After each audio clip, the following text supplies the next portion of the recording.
think Anthony Davis winds up in the Lakers uniform? Absolutely not. Absolutely not. Is that the fan or is that reality? Both. I can't separate the two. Still think the Clippers going to win the championship. Damn right. And we got a better chance of Anthony Davis than the Lakers. I digress. Let me go here first. I was with Rich Paul this Saturday, and I'm not supposed to say things like this, but sometimes life hits you and you just got to be real about it. So I'm going to put my job before me, the person, and I'm going to tell you what he told me. You know what he told me on Saturday night about Anthony Davis coming here?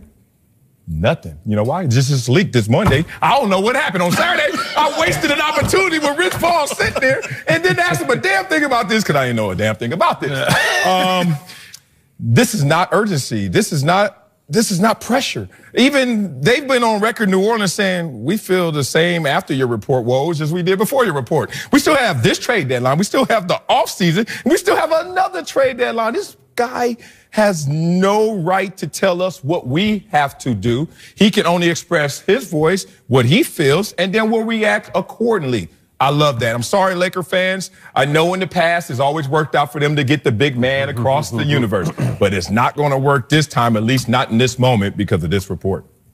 I disagree. I think it was great timing by Rich Paul and Clutch, and I think that's what AD signed up for when he signed with them. He wanted a strategic approach to his legacy, to building his legacy, and to try and get in the contending of a championship. This is what he wanted. This is what they're giving to him. So at this point in time, New Orleans is in a situation where if they wait till after the trade deadline, then Boston is sitting there with two assets that they may not want to give up. They want to give their picks up, but then they can play coy with them, and you may not get the package because if AD wants to come to LA, and that's what he's saying by doing it now, 10 days before the trade deadline, then you say, you know what, I may not want to give one. I may get Jaylen Brown and not Jason Tatum up. And then the market shifts and gets smaller like it did with Toronto. Now, with Kawhi Leonard, Toronto was the only team that was ready to risk it all for 1 year on this asset. And I think if you hold off and don't take the package that the Lakers are giving, which is a very good package that helps you build towards the future, then you put yourself in danger of not getting much for him.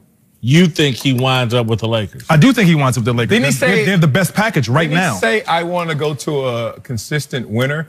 I mean, the Lakers been losing for the last 6 years. I think him going to a team is going to make them a consistent winner. And the writing's been on the wall for a while. You know, in September when he signed with Clutch Sports, you know, that was a sign. When Bron did whatever he did early in the season, saying how much you'd love to have AD, that was a sign, even though AD played like it didn't matter. And I really respect AD from the standpoint of there's no guesswork now. You're giving the New Orleans Pelicans enough time to know there's no future with us. So start thinking about rebuilding, take your feelings out of the equation and get the best business deal done. Possibly, you know, the Celtics have a better package overall if it gets to that far. But like Dante just touched on, the package can change, you know, over time. The Lakers are offering some good pieces. If I'm Magic, I'm trying to keep everybody, but I'm trying to get rid of everyone but Kuzma. I would try to keep Kuzma. That'd be a great third option to go with those two. But I think he'll be a Laker in the next 10 days. The fan in me wants to say yes. The reasonable person in me, I'm not sure. All right, then both of y'all, what's the package? I see McNuggets. No, I see big ball spread. What you what's see is the package? They have a sense of urgency for a set of young players, and they're not. The Lakers put a sense of urgency on them to be ready for the spotlight and to win a championship right now. So Kuzma is at the head of the package. Kuz is something that they're going to want, and I would give it up because Kuz could go and be a max player on the New Orleans Pelicans. Like, he has a future. He can get better. He can do a lot of things for an organization, but it's going to take some time. It's not right now. And the Lakers are in win right now mode. So Kuz is the headliner for the package. I think Zubik is right under him because Zubik is an opportunity to be a player that's included in a package like Marc Gasol. Nobody knew Marc Gasol was going to be prepared to take on a franchise and to win for some years. And Zubik is showing that in stints. He's rebounding the ball well. He's protecting the rim. He can get you a bucket and he make free throws. And he doesn't cause any problems. You know more basketball than me, but it's Zubac or Zubik? Zubac. Okay, I'm just making sure. Listen, my pronunciation may be wrong, but you know who I'm talking about. Yeah, I know you're talking about. But I also know you're talking about Kuzma and the rest of them dudes, and that doesn't add up to Anthony Davis. But you're never going to get another Anthony Davis. You have to put together a team. And if you could take Lonzo and make him your point guard, you'll have Mr. Holiday over there, who's a proven scorer and defender. You'll have Brandon Ingram at your 3. You'll have Kuzma And then you could have a center. You could put together a team rather than having a player dependent on putting pieces in with the way the salary cap is right now and attracting guys there. You'll be able to build like Golden State did, like Boston did, instead of trying to lure people, because you can only lure people when you have a great city and when you have the money. The stars have to align. Marcellus, you do realize, like, to me, because I feel like this whole thing's been orchestrated. Yeah. Zubac just started playing here recently.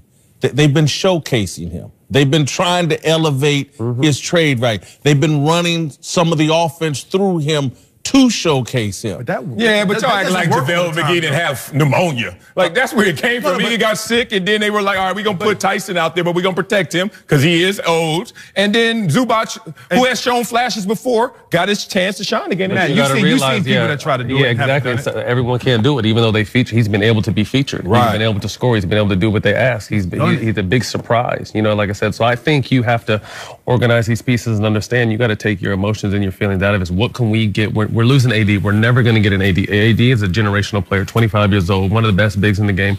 We're not going to get an Anthony Davis. And like Dante touched on, we're not going to lure any big-time free agents to come to New Orleans. No one's going to New Orleans. So you have to do it, trade, and draft. And I think a good, quiet as kept. I mean, Julius Randle, they'll have a whole Lakers team over there if they make this trade happen with the pieces they had before. But they're pieces, you know what I mean? Like I said, other teams are going to be offering stuff, but they have to be very careful not to lure or dangle this out for too long, because you could end up with nothing and him walking away. Yeah, you know what's interesting? If you look at OKC, they ain't get anything in return for KD. You look at the Lakers, Pau Gasol, Dwight Howard. Some organizations, whether you're great, like the Lakers and their locale, they can always attract, or if you're OKC and you're like, we don't necessarily attract all the time. It's through trade, it's through the draft. Some people just take that extreme. You think that this New Orleans team is sitting there saying, we may take that to this extreme. We have another year, another season to go through this. What's the rush in the next 10 days? I just think right now it's going to be a media frenzy, and the people aren't going to be focused. It's going to be AD is talk now, the Super Bowl's in how many days? You know, this is the talk around the world right now. So this is going to continue to happen. If it doesn't happen in this 10 days, as soon as the playoffs get going, it's going to pick up during the finals. It's going to be a situation, unfortunately, where it's going to be overbearing, and they're probably going to have to get rid of him, because I know the fans are probably going to be in their feelings and turn on him. The city's going to turn on him. It's going to be a tough working environment. So it's going to be a situation where I don't think it'll last his contract there. Like, something's going to have to happen. And you lose your leverage. Leverage is the biggest point. In these 10 days, the Lakers have to give you their best package, put their best foot forward. Once that leverage goes away, and AD's saying, you know what, I'm only signing with the Lakers, because that's the next one to come. That has to happen. That's going to come. Now he's playing coy in the best interest of the organization for you to move on. But you let these 10 days go past and the trade deadline go past, and now I'm only signing with the Lakers. Now Magic and the Lakers have the leverage, and now you don't have to give up Kuzma. Now you only have to give up Brandon Ingram and what other pieces that you want to, because you have all the leverage, and the team is now going to have to take him knowing he's not going to sign, and they're not going to risk their future. If he doesn't say that within the next 10 days,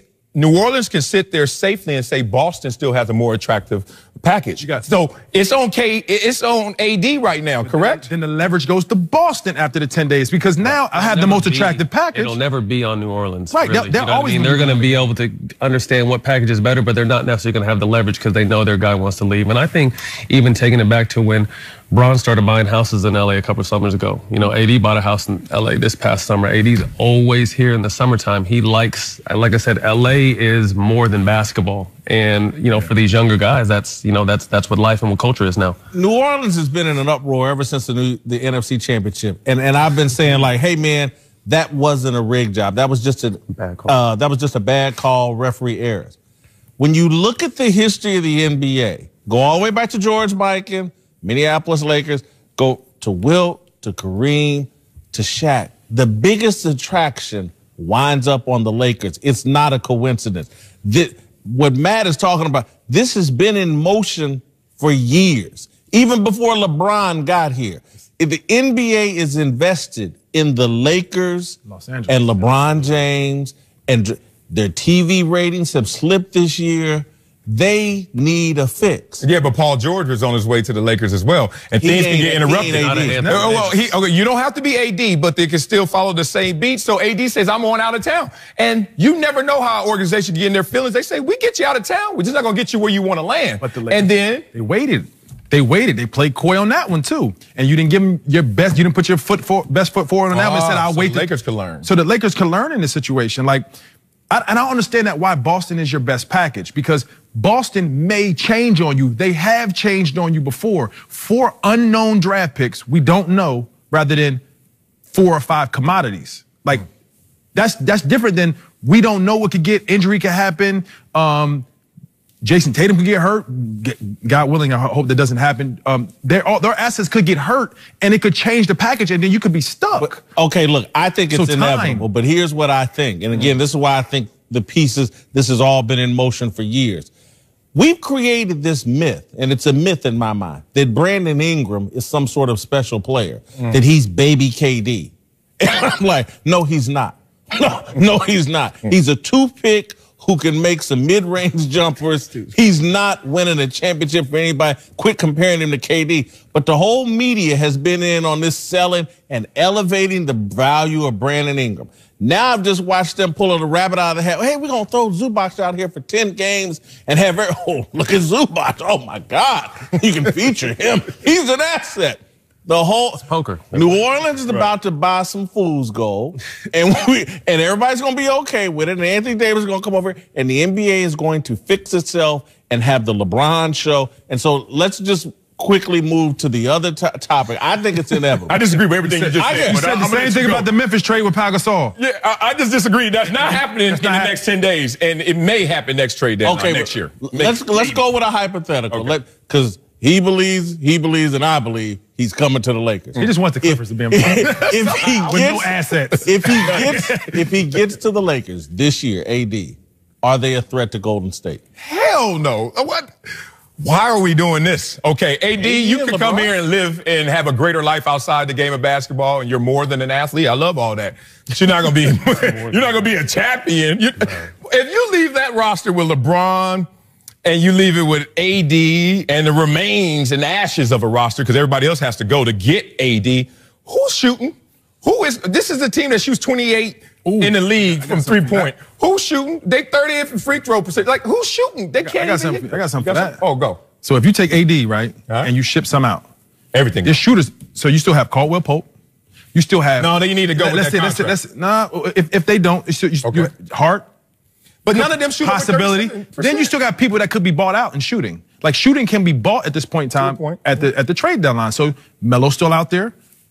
J.R. Smith could be bought out.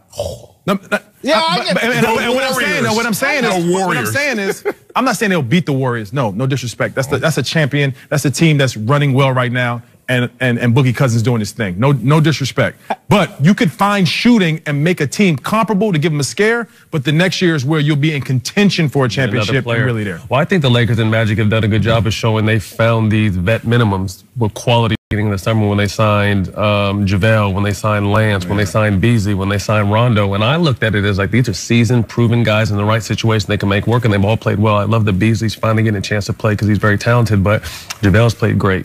Lance has had his flashes playing great. Rondo's Rondo. He's been hurt, but when he's in, he affects the game. Tyson, you know what I mean? So they've been able to put bits and pieces together. Normally when you blow up a team and get everyone, it's hard to find spots, but there's enough veterans out there who aren't playing bought out trades that can possibly help fill this roster. But like Dante said, next year is where you're going to be able to possibly not get a max player, but another solid, good all-star type player. And then it's going to be up for contesting. No threat to Golden State. It'll be a challenge. They might get a game or two if it ever gets there in the playoffs. But no, I don't even think anyone is going to touch the Warriors this year. Okay, so I mean, y'all sitting there saying that, and I know it was just one game, but game one of last year's NBA Finals, if not for J.R. Smith, LeBron and those spare parts would have taken game one. It just would have made the season, the finals 1 game longer. Okay, but again, if they can get 1 game with them spare parts, you telling me you add Anthony Davis, who can shoot from anywhere on the court and who can contest? They've added Boogie as well. We haven't seen him in the finals. Boogie compared to AD? No, you get AD, we get Boogie as champions. It's a little different. Said best big man in basketball. I think they give him a scare. I think if they're fully healthy, that is as you know, winning a championship is about health, momentum, chemistry, playing at the right time. If one of those things goes wrong, then you got a problem. But you got to hope for one of those things to go wrong. You can put together a team that have had championship experience, veterans, hungry, playing for money. That's scary when you got a team going into the finals against guys who just are adding to their legacy or adding something to already what they have. I know one thing. If this trade don't happen, Luke Walton is getting clipped. You married it. That's the only other piece. That's the only other move they can make. If they don't get Anthony Davis, see you, Luke. I think patience is a virtue, and they're going to be virtuous. I think unfortunately, where we're at in today's age, there's no time for patience. And I think, I even touched on the point you made with Brandon Ingram. If you take a step back, Paul George wasn't Paul George his first or second year in the NBA. Victor Oladipo didn't come into his own until his fifth or sixth year. KD took a minute. It takes a minute. 25 as a rookie. How many wins they win? How many games they win? No disrespect to his legacy. I'm just saying it takes time. Some guys are ready to go automatically. Some guys, it takes a few years to develop. And I think obviously being in LA, there's so much, spotlight on Brandon Ingram day to day, but I think he is a solid 20-point a guy player. Kuzma to me is a better player and a higher upside. He's another 20-point player. I love Zoe. He's just been unhealthy, but when he's healthy, his defense, his ball movement, his basketball IQ is unmatched. They have some pieces. To your point, D'Angelo Russell turned into an all-star out there on the East. Shunned him on his exit. Yeah, all-star. D'Angelo Russell's not a toothpick. Brandon Ingram is. Stick around. Later in the show, we'll give you our approval ratings for LeBron James and Uncle Jimmy.